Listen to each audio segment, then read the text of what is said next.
AP का। तो arithmetic progression का nth टर्म का सम क्या होता है वो पहले आपको सिखाऊंगा, उसके बाद में सम बनाने के लिए आप लोग सीखेंगे कि कैसे कितना टर्म तक का सम कैसे निकाला जाता है। तो आइए मैं सबसे पहले आपको बतलाता हूं कि एपी का जो है सम कैसे निकाला जाता है। एक्चुअल में एपी जो सीक्वेंस है जिसमें कि किसी भी टर्म तक का आप सम निकालोगे, तो इसका जन्म कहाँ से हुआ, कैसे हुआ। तो गॉस का नाम आपने सुना है।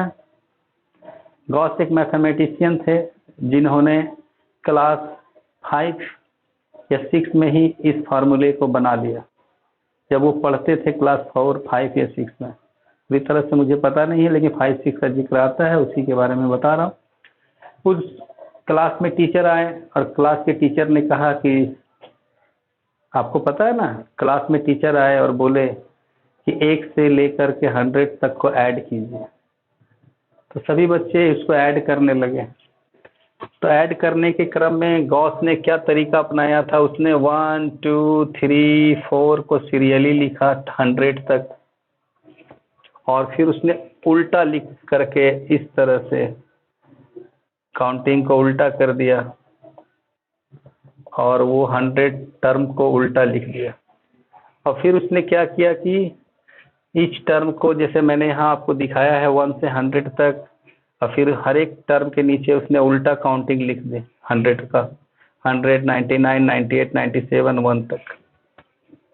और उसने क्या किया कि 1 को 100 से ऐड किया तो 101 आया, फिर 2 को 99 से ऐड किया तो 101 आया, 3 को 98 से ऐड किया तो 101। इस तरह से सभी जगह उसने क्या देखा कि 101 ही आ रहा है। तो उसने काउंट किया कि 101 कितना टाइम्स आया। तो आपको पता है कितने टर्म्स है टोटल, 100। तो ये भी 101 भी कितनी बार आएंगे, तो 100 टाइम्स आएंगे 101। लेकिन ये तो दो मतलब कि आपका नेचुरल नंबर का 100 तक का जो काउंटिंग का सम था, तो उसने उसको तो चूंकि एक बार का चाहिए था, तो उसने इसे हाफ कर दिया। हाफ करने के बाद इसकी वैल्यू आ गई 5050।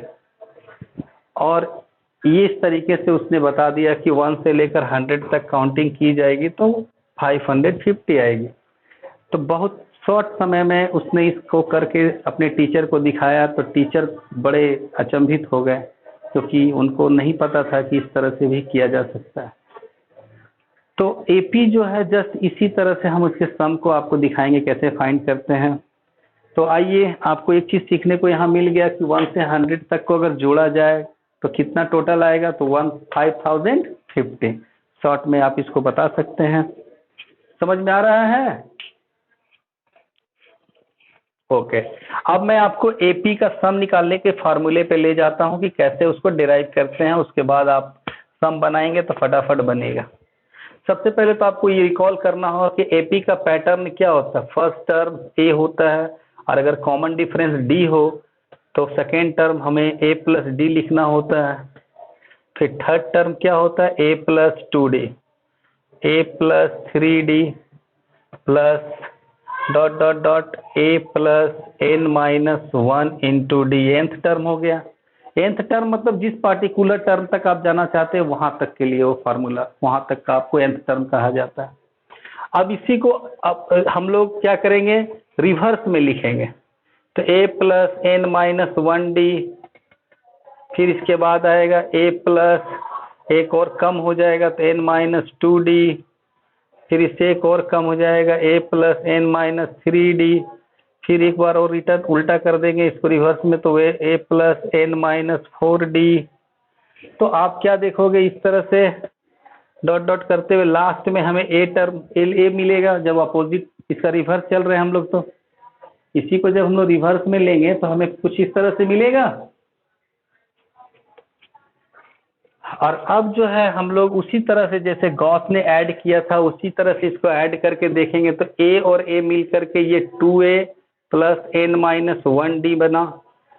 ये एक इन दो फर्स्ट टर्म को ऐड करने से सेकेंड टर्म को जब हम लोग ऐड करते हैं तो हमें क्या मिलता है, a प्लस इन दोनों को ऐड करने के बाद फिर हमें मिलता है 2a plus n minus 1d। तो बार बार हमें हर टर्म में ऐड करने से कितना प्राप्त हो रहा है? 2a plus n minus 1d। ऐसे करते हुए हम लोग सभी टर्म को जब बारी बारी से रिस्पेक्टिव टर्म को ऐड करते चले जाते हैं तो हमें लास्ट में प्राप्त होता है 2a plus n minus 1d। अब ये जो है उसी तरह से हो गया ना, जैसे मैंने आपको पहले बताया कि गॉस ने कैसे जोड़ा था बचपन में इस चीज को 1 से लेके 100 तक, उसी को बाद में एपी के फार्मूले का जोड़ बना दिया गया अगर सीक्वेंस में कॉमन डिफरेंस अगर सेम हो। आप देखोगे कि 2a plus n minus 1d 2a plus n minus 1d हर बार आप सॉल्व करोगे तो यही मिलेगा। अगर आपको समझ नहीं आ रहा तो मैं सॉल्व करके दिखा देता हूँ। a प्लस d और उसमें प्लस करेंगे हम लोग a plus n minus 2d।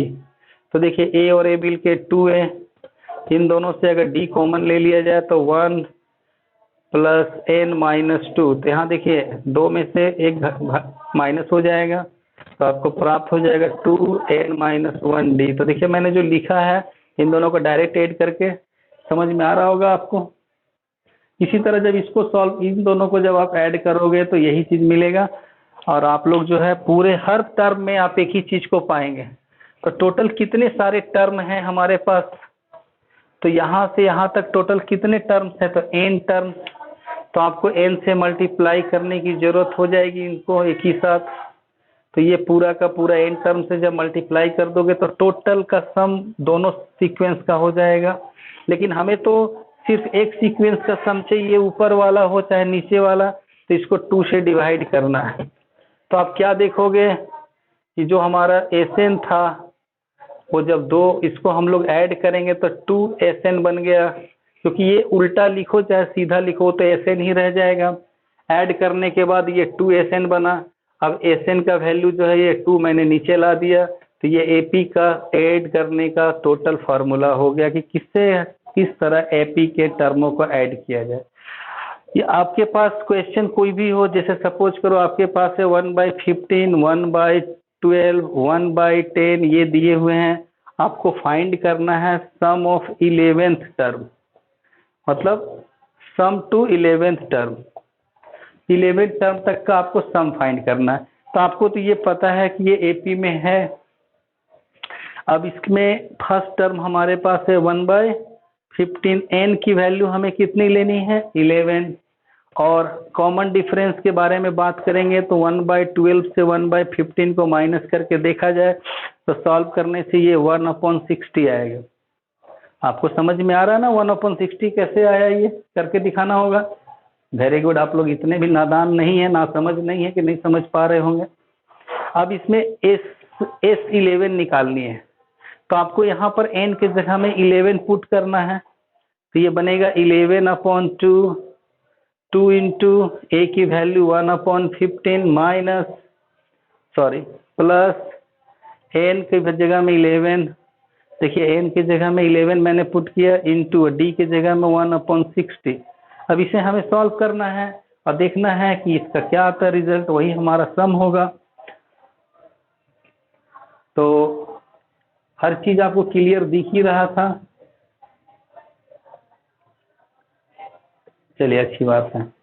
अब जो है इसे ऐड करके दिखा देता हूँ। 11/2 ये आपका 2/15 प्लस 10/60, यहाँ 11/2। अंदर में अगर हम इन दोनों का एलसीएम ले करके डायरेक्ट कर ले तो 60, तो 15 4 जा तो 2 4 जा 8 10। अब यहाँ पर आपके पास वैल्यू जो है 18/60, 18 इंटू 11/2 इंटू 60, 2 से 9 टाइम्स में कट जाएगा, 3 3 जा 3 2 जा, आपका आंसर 33/20 हो रहा है। ये आंसर है ना, देख लीजिए आप लोग एक बार बढ़िया से देख लीजिए आंसर को। अगर आप लोग को कैलकुलेशन सही से आ रहा हो तो 33/20 इसका आंसर है। तो ठीक है इसका आंसर, वेरी गुड।